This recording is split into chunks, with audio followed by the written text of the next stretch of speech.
What is up, everyone? We are live. Happy Thursday. Hope you guys are having a good week. I'll get myself set up over here. Welcome to the chat, everybody. Live chat's gonna be hot tonight. We got a lot to discuss. Big fight preview, obviously, but I want to talk a little bit about the Wilder-Ortiz pay-per-view numbers, and then we have some other news, some fights coming together, some mandatory stuff, and the International Boxing Hall of Fame class of 2020. We'll talk about that. So, all right, let me make sure I got myself set up here. We are good on chat. Gail says live chat is already burning hot. Oh, yeah. We got Michael Barrios on. We got Jack Alter, Cash for Cat, Paul Jacobson, Saloon Mooney's on. Got a bunch of you guys on here. Thank you so much. Everybody, I see Old School's on there too. Everybody, please go ahead and make sure you thumbs up the video. I see 11 of you guys have already. And let's see, we are just before 7 o'clock. So let's go ahead and get the ball rolling, man, because we got a lot to talk about. Chad Fletcher's on. I ain't seen you in a while, man. We got Romanian Mike, shout out from Vegas on here. What's up, everybody? Again, make sure you go ahead and thumbs up the video. Let's get the party started. Hello again, fight fans, and welcome to episode number 199B of the Neutral Corner Boxing Podcast. I am your host, Michael Montero, and we got a big preview show tonight. Of course, we got the big heavyweight fight this weekend, which, by the way, quick reminder, we're going to do a live fight party Saturday. Well, it'll be Saturday afternoon here on the East Coast of the USA. Depending on where you're watching around the world, it might be the evening, it might be the morning, depending on where you're watching. But make sure that you get right back here to my YouTube channel. Watch the fight. Joshua Ruiz doing it again in, I keep messing up the pronunciation for this city. Diriyah. I think it's Diriyah, Saudi Arabia, doing it live. And well, just watch the fight with me, man. We'll chop it up together. It's always a good time to do these fight parties, and I'm going to be doing more and more of them. Also, put in the carpet in the studio. Those of you who follow me on Instagram, you saw a little video I posted of it yesterday. I got the carpet in there, the baseboards. I built out my desk today. I started putting up some soundproofing on the walls. I'm telling you, it's coming together. By the end of this year, we will be doing TNC live from the studio. That means no more annoying echo. The acoustics will be way better. Everything will be better. And then we're going to have that call-in feature very soon. So very freaking excited about that, right? Very excited about that. Let's talk about, man, let's just get right into this. Wilder-Ortiz pay-per-view a couple weeks back. So the reports are that it did around 275,000 buys. Now, that's the high end. There are some people saying it did closer to like 225, whatever. Let's go with the 275,000 buy. Look, all things considered, I thought this would do around $250,000. It's right around where I expected it. I think that's pretty decent when you consider. The thing is, there were people in the media saying, oh, this is going to do 400,000, 500,000. You keep hearing Deontay Wilder is this huge crossover star. He's not there yet. He's not there yet. He can get there. He absolutely can get there. It was another great knockout win for him. He's got 2 knockout of the year contenders in 2019. But man, he needs that dance partner. So I'm really curious to see what the rematch between him and Tyson Fury will do next February. That's slated right now for February 22nd back in Vegas. I think that that's going to do a much higher pay-per-view buy rate, but is it going to do north of 500,000? Is there a fight outside of, remember, the last million-plus buy pay-per-view were the 2 Golovkin and Canelo fights. Now, if you also, of course, there was the Floyd McGregor thing, but that was kind of a one-off freak show type of thing, right? That's a 1 in a million kind of thing. I'm talking about actual boxing matches, right? The last million buy pay-per-view was Canelo and Golovkin, and I just don't know if Wilder Fury is going to do that. If it doesn't do north of 500,000, that would be a huge, colossal failure. But who knows, man? Maybe I'm totally wrong and that fight can do 1 million+ buys. I just don't see it. I think that the rematch between Wilder and Fury, maybe around 600,000 buys, something like that. I just don't see it doing much more. But we'll talk about that way, as we get closer to it next year. Anyway, 275,000 buys. Now you saw some members of the media reporting that as $20-25 million in revenue. That's a little disingenuous and misleading. You guys know I've talked about this before. The pay-per-view revenue gets whacked up. Usually about half of it goes to the pay-per-view provider, but now there's these extra streaming platforms and other avenues that these pay-per-views are distributed through. So sometimes it could be as much as almost 60% of the pay-per-view revenue goes outside the promotion. Now, I don't know what the case is with this deal. I'm not privy to all the information, but it's at least half of it. So the pay-per-view revenue for PBC side, for the promotion, was about $10-11 million. Okay, it's right in that range. And then about a little over 7,000 tickets were sold, according to reports from the Nevada State Athletic Commission. That's about $4 million for the gate. Now, if you look at the all-time, look, Canelo just had a fight with Kovalev that I think did $8-9 million at the gate. So that puts things in perspective. Okay, there are levels.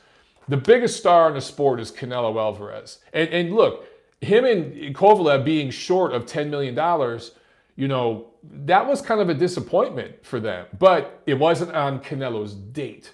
That fight, him and Kovalev, that should have been the weekend of Mexican Independence Day. It was a couple months too late, and I think that had a lot to do with the quote-unquote lackluster gate. But $4 million for this, again, 7,000 tickets sold, man, that's about $500 plus for the average ticket price that it was sold for, all right? Now, a lot of those were discounted tickets. I talked about that during the week of the fight. I talked about that, right? So think about it, guys. Think about the price tags for these tickets. That fight was grossly overpriced.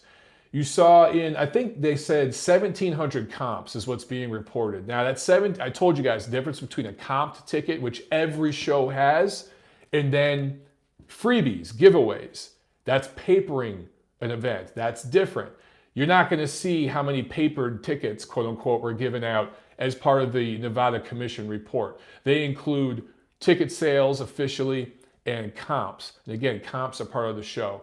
So anyway, when you start whacking up the money here, 11 million plus 4 million, that's 15 million. That doesn't even cover Deontay Wilder's guarantee of 20 million, right? And then you had Ruiz-Ortiz with a guarantee of 7 million, I think. And then with all the undercard fighters and everything else, a few more $1 million maybe total. So about $30 million in purses. Then there's all the promotional costs and everything else that's associated. So on the surface, it looks like this was a major loss. Not for PBC, and here's why. Because, of course, you have sponsorship money, you have the foreign TV money, that's not being included here. But the major thing is the MGM, the casino buy-in. That site fee is massive. And the MGM, they overpaid for this event big time. So while PBC probably broke even and did okay on it, the MGM Grand, the casino buy-in, that's where those 1,700 comps come from, by the way, for the most part. Not all, but a good chunk of them. They took an absolute bath. I told you guys they were giving out rooms almost for free the week of the fight. And I say all this not to beat up on anybody, but just to break down what's legitimately happening, because unfortunately in the boxing media, you have some people that will push an agenda one way and then another group that will push it the complete opposite way. Very few people in the boxing media give it straight up right down the middle. So that's the situation with this card. Again, Deontay Wilder's money is guaranteed. So Team Wilder did well on this fight. Team Ortiz did well on this fight. It doesn't matter how everybody else did. I think that overall the promotion, maybe it's a break even, maybe it's a slight loss, but they'll make all that money back and then some when they do the rematch with Tyson Fury. So, but I do have to add, that's a split promotional fight, right? Because that's Top Rank with PBC. So the money is going to get whacked up even more. However, I still think that they're going to make their money back with that rematch next year. But who took a huge bath on this one was MGM. And they were banking on those Canelo dollars around Mexican Independence Day. They didn't get it. Remember, at the last second, Top Rank and Bob Arum moved that Tyson Fury Otto Wallin show onto that weekend, kind of as a bailout, because the MGM execs were like, please save us. And they gave him an amazing deal. So that was a profitable card for those guys. even though it was a shit fight. They priced the tickets right, and it only did $1 million gate, but when you consider what they paid for it and what they got paid for it, they actually did pretty well. Anyway, MGM in Vegas in general did not have a good year. They really did not have a good 2019 when you think about it. Canelo's fight with Jacobs did okay. The fight with Kovalev did okay. But when you compare it to years past, what they did with Canelo-Golovkin, and then when you had that Floyd-Conor McGregor fight, that brought in a ton of freaking money too. They didn't have that huge $10 million plus gate type of fight this year. Didn't have it. So it was a down year for the Nevada Commission. And I wonder if that trend will continue next year. I don't know, man. Wilder Fury, too. If they price the tickets right, that can be, is it going to break 10 million? I don't know. But if they price the tickets right, it has a chance. If Canelo fights Golovkin the third time, I don't know if that breaks 10 million the third time, but it will do pretty well. Just, man, they got to bring the big fights to Vegas. They got to price them right. They got to get promoters working together. All right, that's another debate for another day. Let's talk about the International Boxing Hall of Fame class of 2020. B-Hop gets in, Bernard Hopkins, Juan Manuel Marquez, Shane Mosley. And then for female fighters, the first time female fighters are in, there was 2 female fighters voted in, Christy Martin and Lucia Riker. Those are the 2 that should have been in. So I think that those are all 5 of those for the fighters are no-brainers. No-brainers. Now, the one thing is with Shane Mosley, there's performance-enhancing drugs. We know that he used it. He claims he didn't know what was going on. However you feel or may not feel about that, I don't know. That might sway your decision on whether you vote for him or not. As a fighter and what he did in the ring, clean or not clean, pretty damn amazing Hall of Fame level career. Juan Manuel Marquez, look, there's a lot of question marks about that guy being tied to Memo Heredia, never doing hardcore drug testing here in the United States, looked like the Incredible Hulk in that last fight with Pacquiao and suddenly had a renewed punch resistance and suddenly punched with insane power that he didn't just drop Pacquiao, he slept him. There's always going to be some eyebrows, and people scratching heads, but, he gets in. Anyway, non-participants, I thought this was interesting. So in the hall, you have fighters, of course, but then you have non-participants. And this could be promoters, this could be writers. I think even Sylvester Stallone got in. It could be just about anybody who's contributed to the sport of boxing. Goodfellas Pulp Fiction is asking about Layla Ali. Layla Ali does not deserve to be in the Hall of Fame before Christy Martin and Lucia Riker. She'll get in next time. But those 2 women deserve to get in before her for several reasons. Non-participants, Lou DiBella, Kathy Duva, and Dan Goosen. All 3 of them deserve to be in. Bernard Fernandez and Thomas Hauser for journalists. They deserve to be in. So all 10 of those names right there, good names. So congratulations to everybody and to the Goosen family, of course, for Dan, and everyone deserving. So it was a 2. Yeah, Gail in the chat says the 2 women were outstanding choices. I agree, Gail. And by the way, guys, Gail Falkenthal wrote a great article this week. I'll post it in a pinned comment at the top of this page on the YouTube video so you guys can read it. But she wrote an article about the Ruiz-Joshua rematch, not necessarily breaking it down. She's going to do that later in the week. But just talking about some of the issues with it being in Saudi Arabia and some of the hypocrisy as it relates to the media and things like that, which I will talk about before the fight preview. Because, yeah, just all I could do is laugh at some of these people. We'll talk about that in a second. But great piece by Gail. Make sure you guys check it out, all right? Okay, some other quick news. The WBA mandates a fight between Alexander Besputin, who has their regular welterweight title, and Yordenis Ugas, who is the mandatory. Now, correct me if I'm wrong, but Besputin won that regular title not even a week ago, and they've already named a mandatory for him. Now, Ugas is more than deserving. He deserves a crack at the title. I just don't get the WBA. I don't get what the hell they do. Pacquiao is the super champion. I thought that the regular champion is supposed to fight the super champion at some point. I don't know what the hell they're doing. But anyway, to me, that's kind of lined up, I think, politically to get Ugas that regular title. That's what the PBC want, and the WBA is increasingly doing more business with the PBC. And again, the WBO does a ton of business with Top Rank, so this isn't just at PBC. I'm just saying, I've noticed the WBA moving in. They see the WBC making all that money with Uncle Al, and they want some of it too. I see this as a way for them trying to move in and get Ugas that regular title. So Ugas, so then you have an opponent eventually for Manny Pacquiao. Or should Manny Pacquiao fight somebody and lose that title in the PBC universe, Ugas will fight them. That's kind of what I see here. I see Mike Mendiola's in the chat. What's up, brother? How you doing, man? Hope you and the ladies are doing fine. Okay, Christoph Glovacki and Lawrence Okoli ordered by the WBO to fight for the vacant cruiserweight title. Now remember, I told you guys this would happen. You look back to earlier this year, the strange circumstances that Marius Brady's beat Christoph Glovacki. Referee Robert Byrd totally butchered that situation, yet he continues reffing big fights. Go figure. Anyway, the WBO mandated, look, you two got to fight again. And Brady said, well, I got this World Boxing Super Series finale that I could fight, where I have this massive guaranteed payday, or I could go fight Glovacki again for a lot less money. Yeah, I think I'll dump this title and go into the finale. So I told you guys that would happen. Plus, those contracts with the World Boxing Super Series, they are lock solid, brother. They are lock solid, so you're not getting out of them. So Glovacki and Okoli are going to fight for that vacant title. Maybe the winner of the World Boxing Super Series finale can fight them later on. We shall see. Jarrell Big Baby Miller inks a managerial contract with James Prince, who has a very colorful history. There's a lot of interesting stories as it relates to James Prince and the boxing world, particularly with one Floyd Mayweather, which involves machine guns. But we won't talk about that here. So look, nobody else wants to work with Jarrell Miller. I don't know. Look, everyone deserves a chance at redemption, and you deserve a second chance. I guess for Miller, this will actually be a third chance.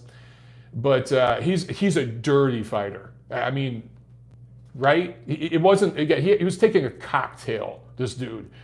He was lined up, man. He could be Andy Ruiz right now. Think about that for a second. Jarrell Big Baby Miller could be Andy Ruiz right now. Wow. I'm sure that dude is kicking himself in the ass every single day. And he's a former kickboxer, so he probably could literally kick himself in the ass. I'm not that flexible. But look, he's going to get a title shot eventually. That's the way this thing works. There's not many big, trash-talking, marketable heavyweights to go around, so expect Jarrell Big Baby Miller to get a crack at Deontay Wilder in 2020. That's the way I think that's going to play out. Speaking of PBC, the PBC In Demand deal. I should talk about this. So In Demand is I don't know how you describe them. They're a distributing service for pay-per-views and other programming. They're a program distributor, and they've been distributing PBC pay-per-views recently. Well, they just signed a deal. They just re-upped to work together for several more years. In Demand works with Charter, Comcast, Cox Communications, and some other cable providers, I do believe. So basically what this is saying is what I've been telling you guys for a while now. PBC is going to keep doing these pay-per-views on Fox for years to come. This is their business model. I would say new business model, but it's actually the old boxing business model that Bob Arum and Don King created in the 80s and 90s. And PBC is just going to keep rolling with it. That's the American, quote-unquote, boxing business model. I don't like it because I don't like pay-per-views. I think, 275,000 people buy the Wilder-Ortiz rematch. Imagine if that was on Fox 2 weeks ago on prime time and 20 million people, I don't know if 20 million, 10 million people, let's just put it that way.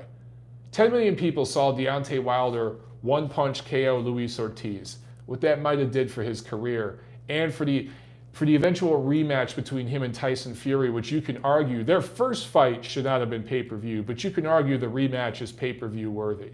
Of the 6-7 pay-per-views we've had in the last calendar year, the most pay-per-view worthy fight would be the rematch between Wilder and Fury, because it moved the needle with the mainstream sports media. All these other ones were bullshit, should not have been on pay-per-view. But We'll never know. Okay, let's get into the fight preview, guys. We got a lot to talk about here. Thursday, December 5th. That's today. Holy shit. There's a card from New York on UFC Fight Pass later tonight. And there's a card from Costa Mesa, California, Golden Boy Promotions, putting on a card out there that will be on DAZN. And I believe it'll also be streaming on ringtv.com. So those of you who don't have DAZN, you can check it out on Ring's site. I do believe. Or maybe their YouTube. I think that's the way those deals are worked out. I can't keep up with Golden Boy because they stream some stuff on Ring / their site / their YouTube. They were streaming some stuff on Facebook Watch. I still don't know what that is. And then they have some stuff on DAZN. Anyway, Yves Ulesi Jr. fighting Ishmael Barroso, 12-round junior welterweight fight. I think that's a pretty good matchup. And Demetrius Ballard, Yamaguchi Falcao. I believe these guys are both undefeated. 10 rounds middleweights. That's a good fight.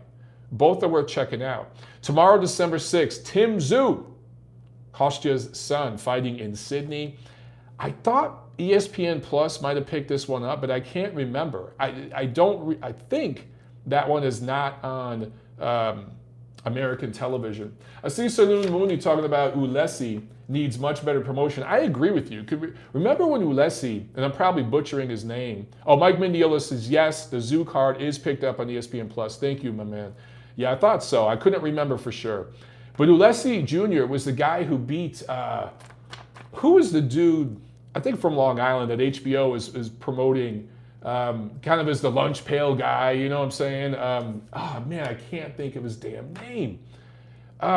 He was a Jewish American guy. I believe he was, that's it. Okay, so he said Cletus Selden. Yeah, Cletus Selden. They were trying to promote him as the next kind of like lunch pail dude, you know, and they were promoting him. And then Ulesi, I think, fought him and absolutely just shut him out and just showed you the levels. And from there, he's kind of gone on and done nothing, Ulesi, and he deserves a little more shine. If he gets a W here tonight, the Hebrew Hammer, that's right, Adam Perez in the chat, the Hebrew Hammer, I remember that. And good for, good for him. He's a hardworking guy. He does hit hard and everything, but Ulesi, who's just such a better boxer, and has been doing it longer, such a better athlete and boxer, just showed you the levels, right? And you thought after that you'd see more of him. He's not the most exciting fighter in the world, but you thought you'd see more of this guy. But he's on that Golden Boy show tonight, and if he wins and wins big, maybe he can move on to some better stuff in 2020. All right, Saturday, Peter Manfredo fighting again. This dude just fought 2 or 3 weeks ago. 2 or 3 weeks ago, Peter Manfredo fighting in Connecticut on UFC Fight Pass. A lot of cards on UFC Fight Pass. They're not very good, but a lot of action. So Peter Manfredo back in the ring again. Also, David Lemieux fighting in Montreal, also on UFC Fight Pass. I got 2 cards tomorrow. They got the Peter Manfredo card from Connecticut, and I think they picked up a card from Ekaterinburg, Russia, with a bunch of Russian prospects. Then we got a Top Rank and Zanfort Promotions card from Puebla, Mexico on ESPN Plus, where Emmanuel Navarrete is fighting a churro delivery boy. First fight outside Mexico. Just kidding. His name is Francisco Horta, but yeah, this is his first fight outside Mexico. He's fought nothing but cab drivers and pizza boys. So I mean no disrespect to him, but obviously this will be a massive big win for Navarrete, defending his WBO super bantamweight title. And then Jerwin Ancajas fighting a Chilean donut delivery boy, Miguel Gonzalez. This is the 8th defense of Ancajas' IBF super flyweight title. Ancajas, Gail in the chat says, churros, I need some. Yeah, churros are awesome, man. That's one thing about LA.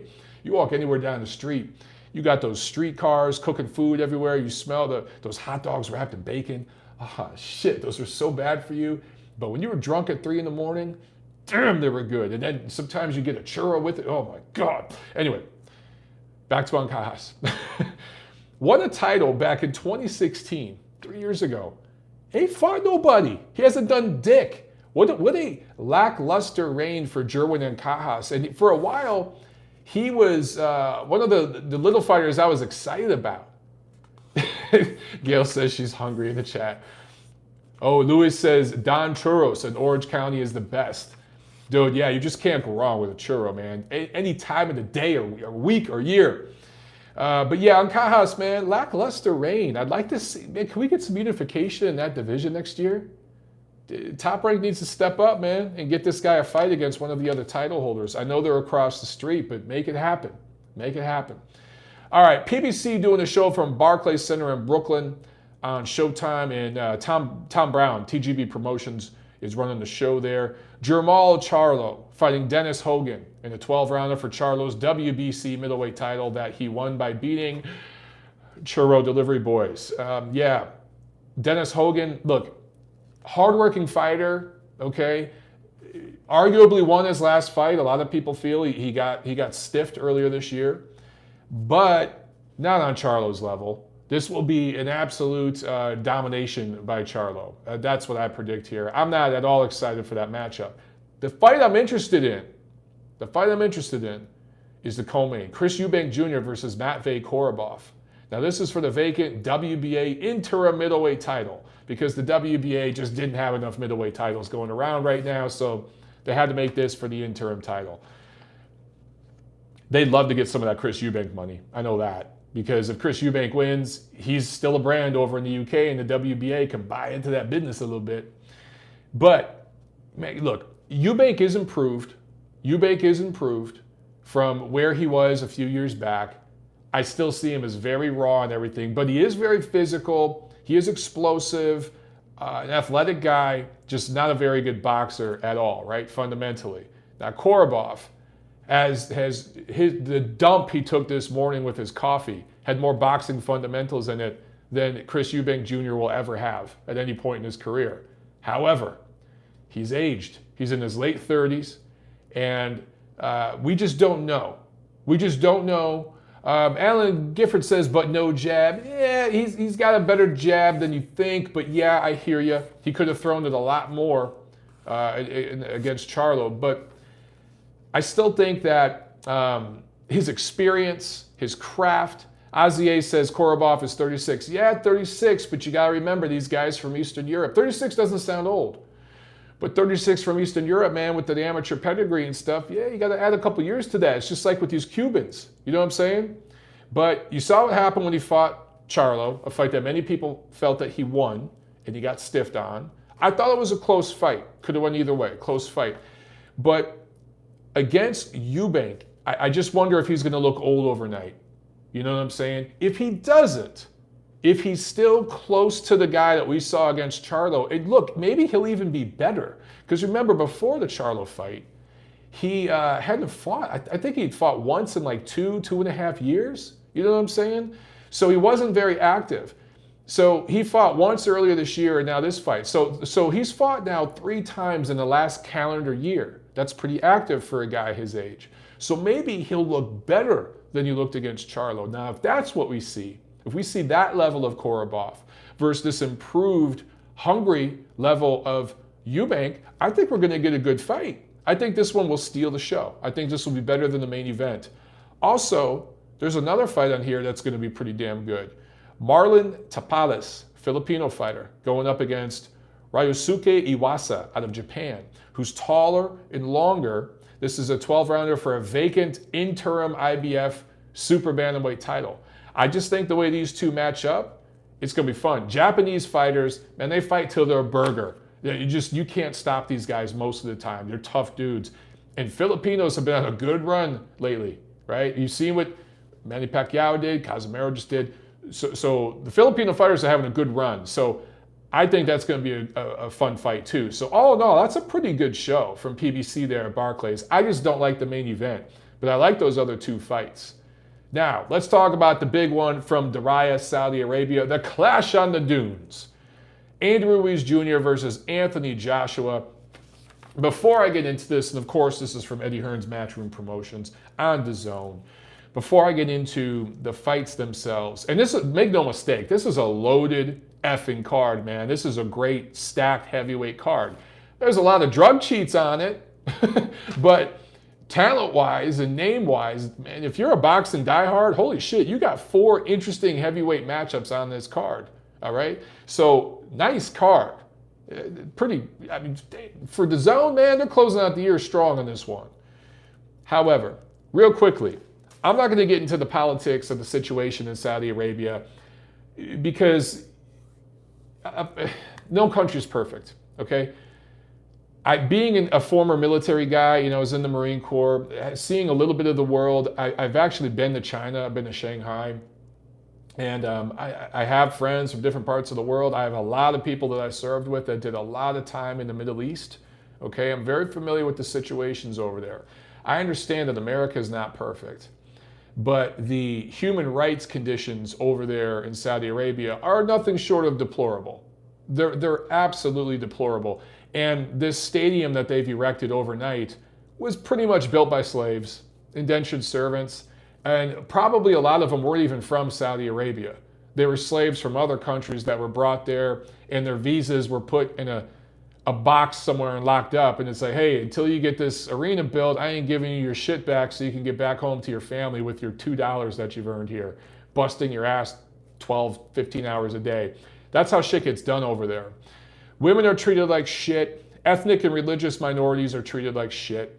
Okay? That's just what goes on. Now, America does a ton of business with Saudi Arabia. Both political parties here, the Republicans and the Democrats, do a ton of business with the Saudis. Barack Obama had no issues doing business with the Saudis. Donald Trump has no issue doing business with the Saudis, okay? So this is a nonpartisan issue, okay? It's just the facts. Really deplorable situation over there. However, the people at the very top, you want to talk about the 1%? Over here in America, we talk about the 1%, this, that, the other, income inequality, all that. Look at that shit. Okay, it makes it look like we're a communist country compared to what's going on over there in terms of income inequality and all that. The top 1% there live an amazing lifestyle, and they got money to throw around, so they put on all these sporting events. I think they have big tennis events, racing stuff, I think soccer, football, whatever you want to call it. And now they're investing in the boxing. And this isn't the first time that Eddie Hearn has done business over there in Saudi, and he's going to continue doing that. You know what I'm saying? This isn't stopping anytime soon because they're getting over $100 million, a $40 million site fee for this. So we're going to see more boxing go over there. Trust me. Here's the issue I have with this whole thing. I don't feel one way particularly about it or the other as far as the politics because it's prize fighting. These guys are putting their lives on the line. I don't blame Andy Ruiz for taking this fight over there. I don't blame Anthony Joshua for taking the fight over there. I don't blame Eddie Hearn because it's his job to get the most money for his fighter. I just don't like hypocrisy. I don't like that. And there are certain members of the boxing press that play the woke game for financial gain. I talk about this all the time. By the way, I should preface by saying this. I am not directing this at any one particular person. So I don't want you guys thinking, oh, Mike's talking cryptically about this person or that person, and I need to mention them on Twitter and send this clip to them and start a fight because I love internet fights between media personalities. Guys, I'm not picturing any one particular person or group of people when I say this. I'm talking in generalities, okay? There are members of the boxing press and just the boxing community. They might not even be writers, but promoters, pundits, whatever, that constantly talk about politics. They talk about demographics. They talk about female issues, this or that group issues, right? They're constantly talking about this stuff and they're interjecting it into your sports coverage all the time, unsolicited. Yet, they got no issue going over there and getting paid. That I do take issue with. Be consistent with your shit. Now me, I don't have anything against the fight being in Saudi Arabia. I recognize that there's deplorable issues over there. Look at the billions of dollars the NBA is doing business with China with. What goes on over there is every bit as disgusting as what happens in Saudi Arabia. Our media is just not in tune with it as much. But my fiance her family is Chinese. So believe me, I'm very well schooled on what's going on over there. And like I said, I've been there. I've seen some of the shit myself. There's two different classes of people there, and there's no middle class. It's the same thing in Saudi Arabia. I can go on and on about this. So this shit exists all over the world. There's nothing you can really do about it, and I don't blame people for going for the money. Just be consistent. So to those members of the press, particularly if you're female, I have no issue with you going over there and covering the fight. It might be the biggest fight in 2019. But I don't want to hear about this group being underprivileged and this group being disenfranchised and you bitching and moaning on your Twitter feed or whatever else it is later on when you were over there taking these people's money. That is hypocritical. And guys, a lot of you ask me all the time off the record, who's real, who's not real? Who's a real boxing person, who's not? Who should I trust, who shouldn't I trust? Sometimes the answers are right in front of you with this kind of stuff, okay? Would I go over there and cover the event? Yeah, but I'm not on here talking about this group's rights or that group's rights and interjecting all that shit into my boxing coverage. I pretty much keep it moderate with the politics. I'm an independent. I'm a registered independent. I have no political affiliation. I'm not going hard on one side or the other. I just call out hypocrisy. And the hypocrisy swings both ways. It goes more on one side for 4 years, and then it goes back to the other side for 4 years, or 8 years in this country. But, you know, it is what it is. So anyway, let's talk about the actual fights. All right, sorry for that rant there, guys, but you know I will go on a rant on occasion. Okay, before we get to the main event, let's talk about these other heavyweight fights on the undercard. Flip Hrgovic fighting Eric Molina. This is a good step-up fight for Flip Hrgovic. Eric Molina has been in there with AJ, he's been in there with Wilder. You know what I'm saying? He's been in there with good fighters. So he's had some issues with UCAD in the past and testing, and he claims that he's innocent, okay?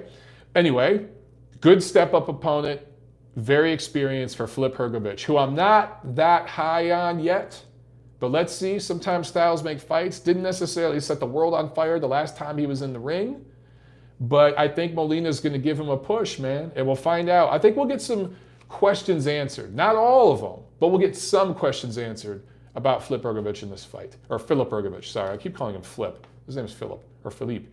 Also on this card, this was added last minute, man. Dillian Whyte versus Mariusz Wach. Now, add your performance-enhancing drugs joke at any time with this fight, okay? Jokes aplenty, okay? I'm not even going to talk about the history of these two guys, but this is actually a pretty interesting matchup. Dillian Whyte is a huge puncher. Wach, for the most part, has shown a pretty good chin, especially when he's actually juicing. When he's clean, not as much.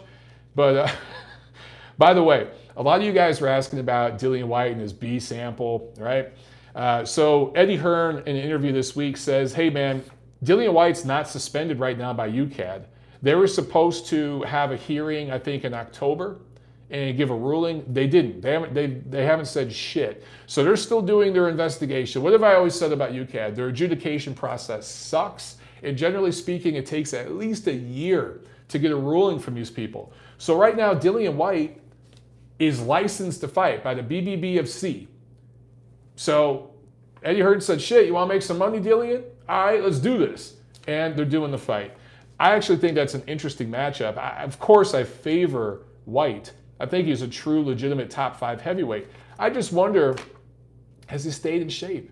Has he stayed in the gym? With all the shit going on, if you want to prove the naysayers wrong, Dillian Whyte, by the way, says he's innocent. He wasn't using performance-enhancing drugs, and UCAD screwed up, this, that, the other. If you want to stay on everyone's good side, get in there and put on a hell of a show. Get in there and put on a hell of a show. Everything's funny when you're making money, and when you keep winning, people are forgiving. Also on this card, Alexander Povetkin, who's had his own issues with performance-enhancing drugs, going up against Michael Hunter, who I think we can all believe is clean. I think Michael Hunter is a clean fighter, an honest fighter. And I'm very interested in this fight. This is a WBA heavyweight eliminator. I feel like Povetkin has fought in about 432 heavyweight title eliminators at some point. Maybe 433. I might be forgetting one. But so this is another one, WBA heavyweight title eliminator. And Hunter's coming off that win against Sergey Kuzmin earlier this year, who's a big guy, right? Eastern European guy. I want to say 6'4", 6'5", something like that. Bigger guy than Povetkin.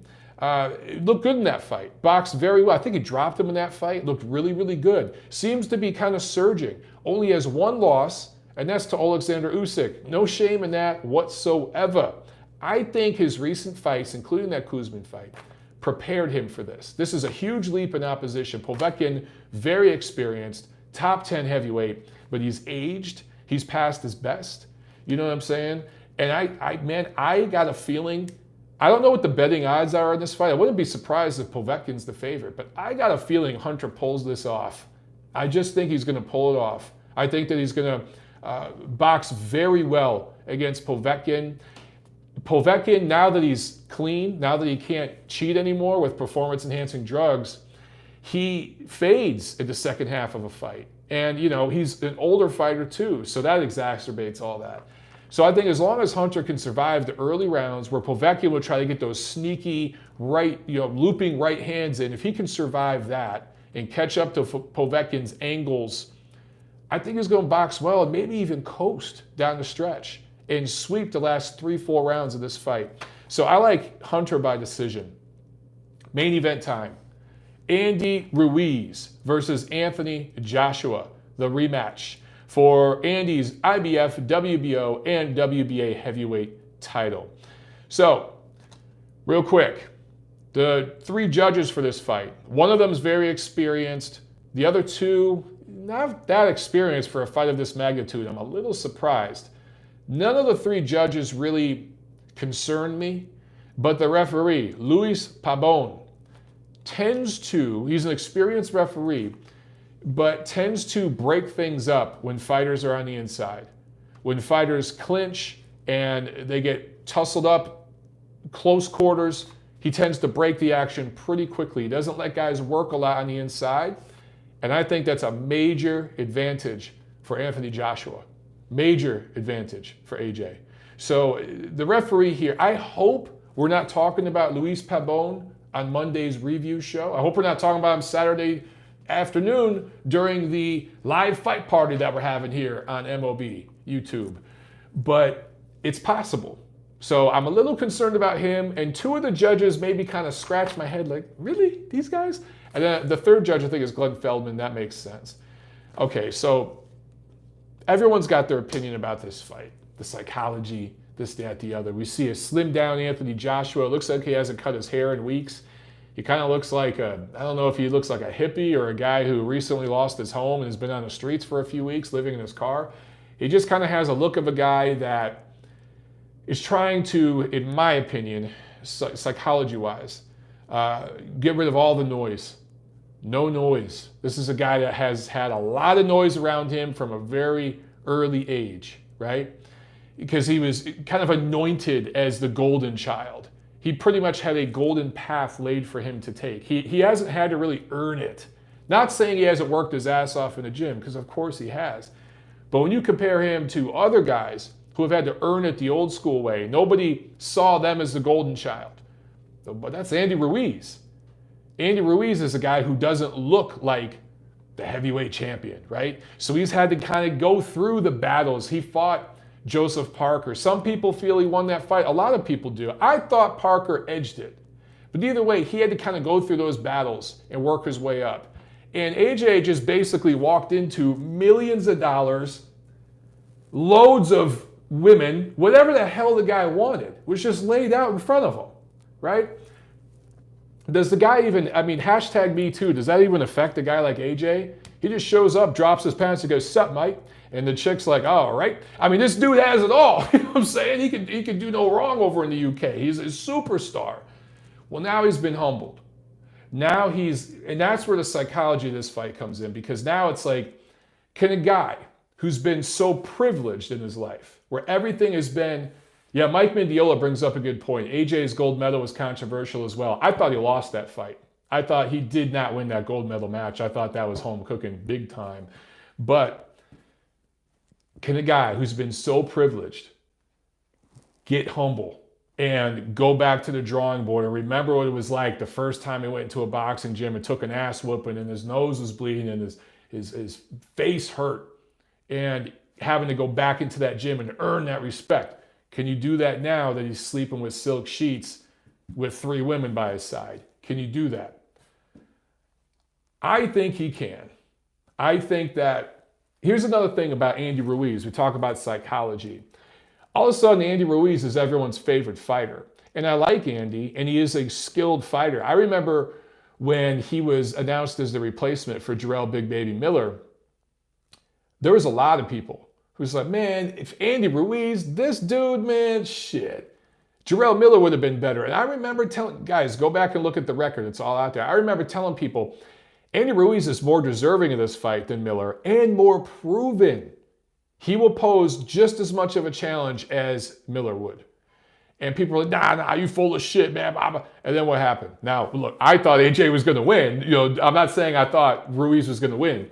But I think Ruiz was really underappreciated by a lot of fans. But now I think he's being perhaps overrated by a lot of fans. And a lot of the bandwagon fans that just jumped on here in the last 4 or 5 months, I'm just thinking, man, yeah, because that was June. So it's 6 months. Okay, so over the last 6 months, they don't know about this guy's history. I do. A lot of you guys out there do. I spoke with Justin Gambler earlier this year, training for Caleb Plant, who briefly trained Andy Ruiz when he was with Top Rank. And he tells me, and I've talked about this story a few times, so I'm not going to get into repeating everything, but they had a month or so of gym dates lined up. And Andy showed up for a handful of them. And he missed like well over a dozen of them. And this is a tune that I've heard from several trainers. He showed up at gyms, lackluster training, left, was lazy. Bob Arum has certain things to say about him, right? He was eventually released from that Top Rank or bought out from that Top Rank deal. However, it seems that he has finally fulfilled his potential, and he got serious, and he went in there and let it all hang out against AJ in the first fight because he had absolutely nothing to lose. Nothing to lose, right? Now he has everything to lose. Now, if Anthony Joshua loses this fight, the dude's probably got $200 million in the bank. He's still a superstar over in the UK. He can go back there and fight donut delivery boys and still make a few million bucks. He can retire tomorrow and get into acting over there. He can do whatever the hell he wants. For Ruiz, he's getting life-changing money for this fight, so he's set. His family's taken care of. He's definitely built up a fan base, and I think even if he loses Saturday, a good chunk of those fans will stay around. Some of the bandwagon fans will bounce, but a good chunk of fans will stay around, and he's always got an eventual shot at Deontay Wilder that's lined up for him. That will happen, so he'll get another payday there. But when you don't just look at the first fight. Look at their last dozen fights, okay? Look at who the guys have fought. Look at their performance. I just think Anthony Joshua, I know I'm going to sound crazy, and maybe I'm going to be proven wrong. It wouldn't be the last time, wouldn't be the first time. I think Anthony Joshua is going to come into the ring Saturday night and fight smart the way he should have fought in the first fight. Remember, that was a last-second replacement. Now he's got a full camp dedicated to Andy Ruiz and his style. He's been sparring guys that fight like Andy, similar size, similar punching angles. He couldn't be any more prepared for this fight. I think the version of Anthony Joshua that we saw fight Vladimir Klitschko, because he knew, holy shit, dude, I need to tighten up. This is Vladimir Klitschko. This ain't these other dudes I've been fighting. He was on point that night. He struggled, he got dropped, but he showed us something, right? We're going to see that version of Anthony Joshua in the rematch. And I think he's going to win a unanimous decision in a fight that's lackluster in terms of action because people are expecting this explosive fight. I think Andy Ruiz, if he wants to win this rematch, I think he's got to strike gold early. He's got to hurt AJ, get to him, punch up at him, get in his chest, and just punch up with those looping shots, hit him on the side of the head, try to rough him up. Go fast. Do not box with this dude if you're AJ. Don't wait for AJ to get in a rhythm and be jabbing and grabbing all night. Luis Pabon, every time, that's the referee for those of you who are just getting on the show here. Luis Pabon is the referee. Anytime AJ ties up Ruiz, Pabon's going to be right there to break him. Anytime Ruiz gets close and AJ wraps his arms around him, boom, Pabon's there breaking him up. I'm telling you, that's how it's going to play out. So Andy cannot let cannot let AJ clinch him and hold him and nullify his attack. That's going to get easier for AJ to do in the middle to late rounds as fatigue starts to set in and rhythm starts to set in, okay? So for Ruiz, he's got to go in quick, guns blazing. I think that he's got to psychologically try to bring AJ back to Madison Square Garden. I think it was June 1st. I can't remember the exact date, so don't quote me, but I believe it was June 1st. I know it was early June. He's got to bring him right back there. And the best way for Ruiz to do that, get right in his chest and start punching, baby. Do not wait. We are going to know how this fight will play out after about 3-4 rounds. If AJ's jabbing, grabbing, staying long like he should have in the first fight. Look, he was winning the first fight until he lunged. He dropped Andy Ruiz, remember. And then he jumped right back on him with his chin up in the air and his hands down. Lunging in, his chin was past his knees, past his feet, and Ruiz clipped him. So AJ knows that that could happen again. He's going to stay long. He's going to keep his head back. It could look a lot like the Joseph Parker fight. The difference, remember when he fought Joseph Parker, that was a lackluster fight, right? Parker was trying to survive, right? He was being very defensive. Andy Ruiz can't fight that way. He's still got to come forward. He's got to come forward the whole fight. But we're going to know in the first few rounds, man. If Ruiz is laying back, staying in the center of the ring, and letting AJ dictate the pace and the rhythm, and AJ's just working off the jab, man, don't even worry about right hands.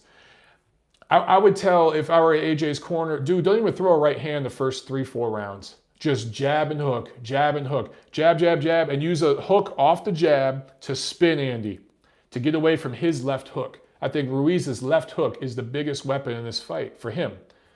AJ's got to keep that right hand right on his right temple. Keep that right glove glued to his right temple in the first 3-4 rounds and just jab. Keep the left side of his chin tucked into his left shoulder. Jab, hook, spin. Jab, hook, spin, repeat. Anytime Ruiz gets close, hug him. That's how he should fight. Can AJ do that for 12 rounds and win a decision? I think so. I think that that's how it's going to play out, guys. All right, so let me hear what you guys think. Let me look here in the chat. I'm going to guess like 116, 112, something like that.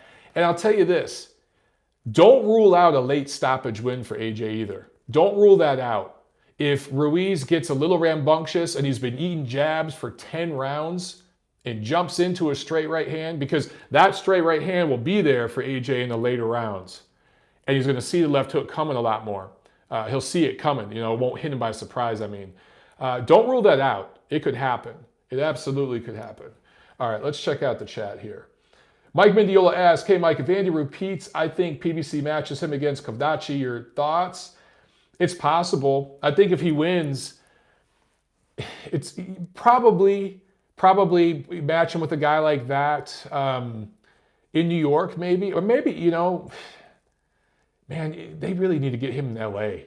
I think they'll put him against somebody in L.A. that he can beat. And then hopefully we would get Wilder, because I think Wilder is going to be Fury in the rematch with Fury. We get Wilder and Ruiz.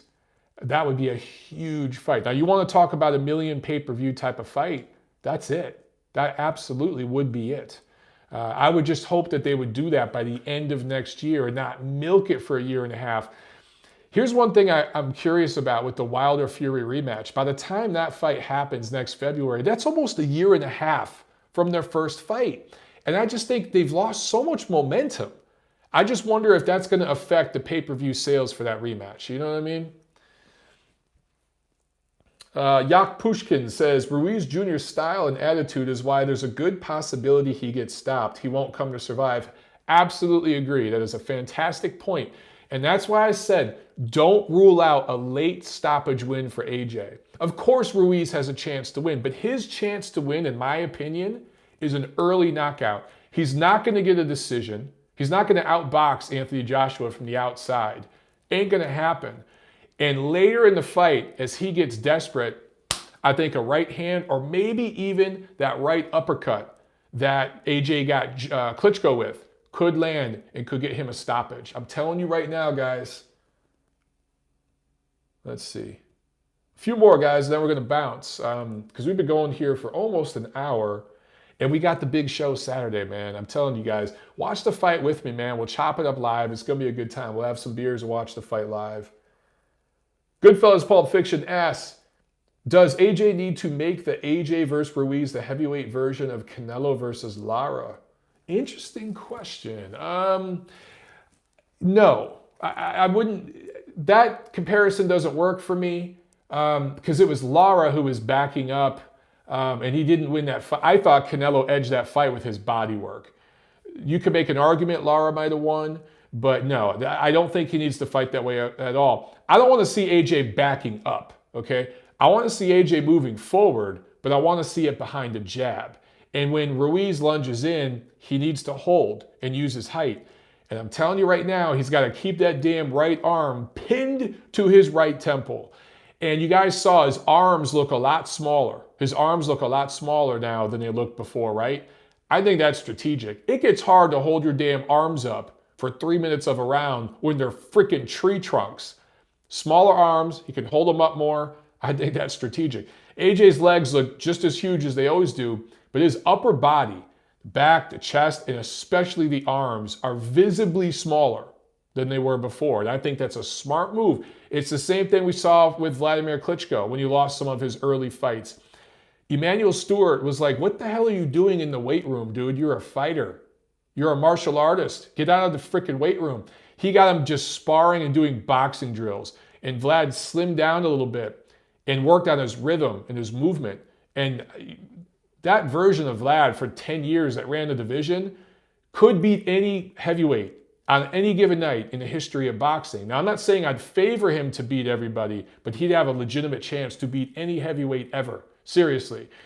Great rhythm and spacing. I don't think AJ is as special as Vlad. He's always going to be a little stiff. His feet don't move as well. He's just not as athletic. But I think slimming down helps him keep those arms up and helps him see shots coming and pick off shots and parry.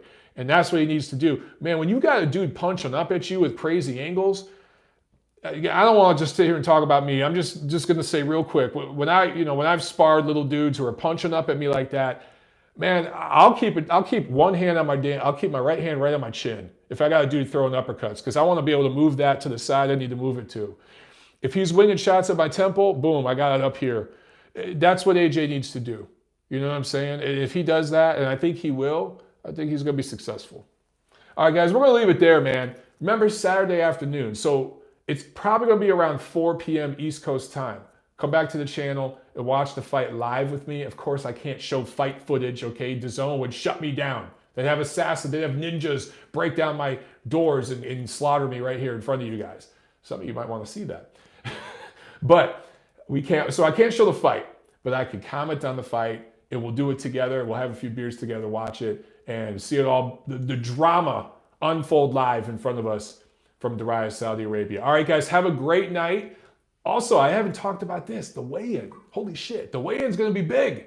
We gotta see what these guys look like tomorrow. That might sway my opinion one way or the other.